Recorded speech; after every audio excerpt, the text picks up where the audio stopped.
Bago tayo magsimula, maaari ba tayong tumayo at magdasal? Maaari mo bang pangunahan ng panalangin, Dranreb? Amen. Magandang hapon, Grade 2. Ngayong bago kayo umupo, maaari niyo bang tignan ang inyong paligid at pulutin ang kalat na malapit sa inyo at iayos ang inyong mga silya? Maraming salamat. Maaari na kayong umupo. Maaari ko bang malaman kung mayroong lumiban sa ating klase, Sekretary? Ako ay natutuwa dahil ang lahat ay narito.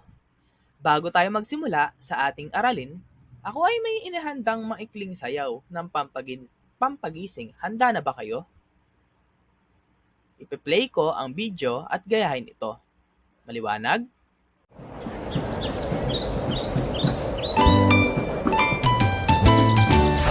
Kung ikaw ay malungkot o kaya'y nababagot, huwag ka nang sumimangot, ang noo mo'y kukunot. Kalimutan ang problema at ikaw ay sasaya.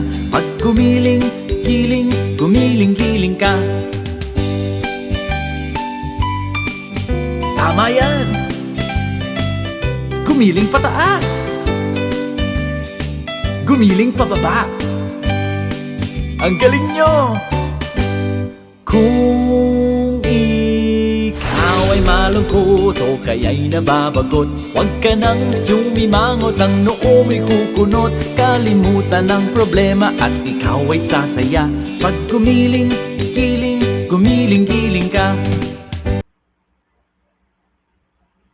Ngayon, may ipapakita akong pangunahing litrato at sasabihin nyo kung ano ang pangalan nito. Maliwanag? Ito ang una. Simbahan, tama. Pangalawa, telepono, tama. Pangatlo,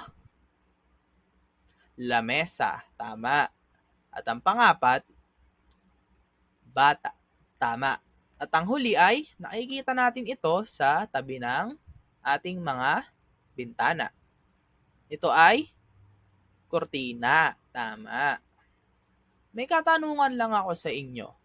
Sino rito ang bata pa? Pwede lang magtaas ng kamay.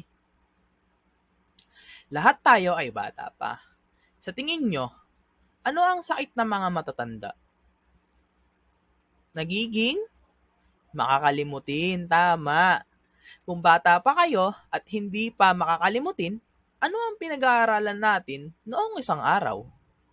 Tungkol ito sa pagpapantig o pagbabasa sa unang kita.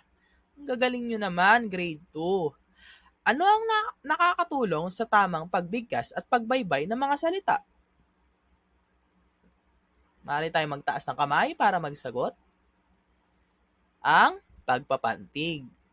Magaling. Malinaw ba ito para sa ating lahat? Okay. Ngayon, tayo ay dadako dito sa ating group activity. Mayroon akong mga kaibigan. Ngunit nalilito sila kung paano magpantig ng mga salita. Kaya hahatiin ko kayo sa 3 grupo. Ipapakita ko sa inyo ang instructional materials na gagamitin ninyo. Ito siya. Sa bawat grupo, may isang kartulina na may 3 salita na kailangan mabuo sa pamamagitan ng pagbubuo ng mga pantig na hindi nakaayos. Maliwanag po ba ang gagawin, grade 2?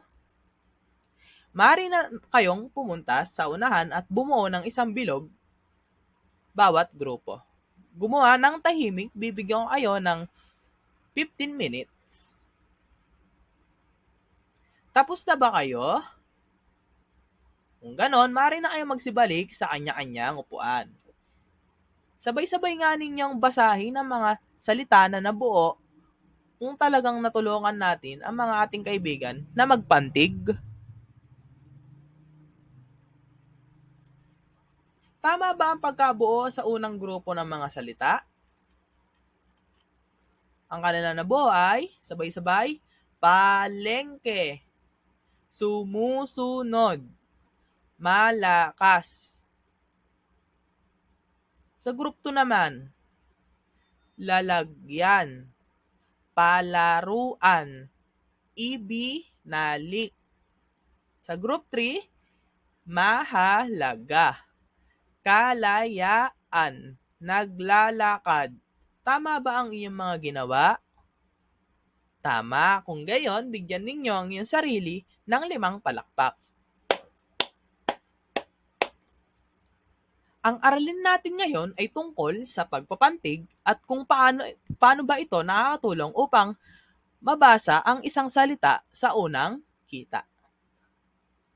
Pakibasa kung paano nakakatulong ang pagpapantig, Julius. Tama, ito ay nakakatulong upang lalong malinang ang kasanayan sa pagbabasa.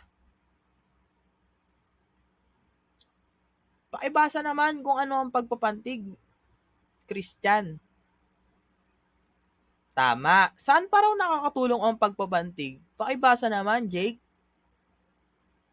Ayan, nakakatulong ang pagpapantig para makabuo ng salita at sa pamamagitan ng isang salita ay nakakabuo naman ng isang pangungusap. At ngayon, bibigyan ko kayo ng quiz at kumuha kayo ng isang buong papel at lagyan ng pangalan. Tumingin sa inyong kapaligiran. Sumulat lamang ng 5 bagay na makikita sa inyong paligid. At pagpantigin ang bawat salita. Bigyan ko kayo ng 5 minuto para matapos ito. Nakuha po ba, grade 2? Ano ang pagpapantig? Paano nga ba nakakatulong ang pagpapantig? Kung hindi natin aaralin ang pagpapantig, ano ang maaaring mangyari? Sa tingin nyo? Maaari po tayong mahirapan sa pagbabasa dahil ito sa kaunahan sa dapat nating matutunan sa pagbabasa. Naintindihan po ba ng lahat ang ating aralin ngayong araw? May tanong pa po ba tayo ngayong araw? Gayon, kumuha ng isang buong papel at sagutan ito. Pagpantigin ang mga sumusunod. Bibigyan ko kayo ng 5 minuto para matapos ito.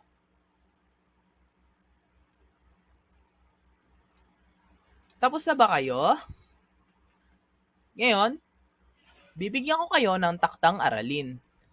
Gumupit ng 5 na litrato mula sa magazine or dyaryo. Ilagay ang pangalan nito at pagpantigin nyo itong mga ito. Nakuha po ba? Kung ganon, goodbye class! Hanggang sa muli mga bata!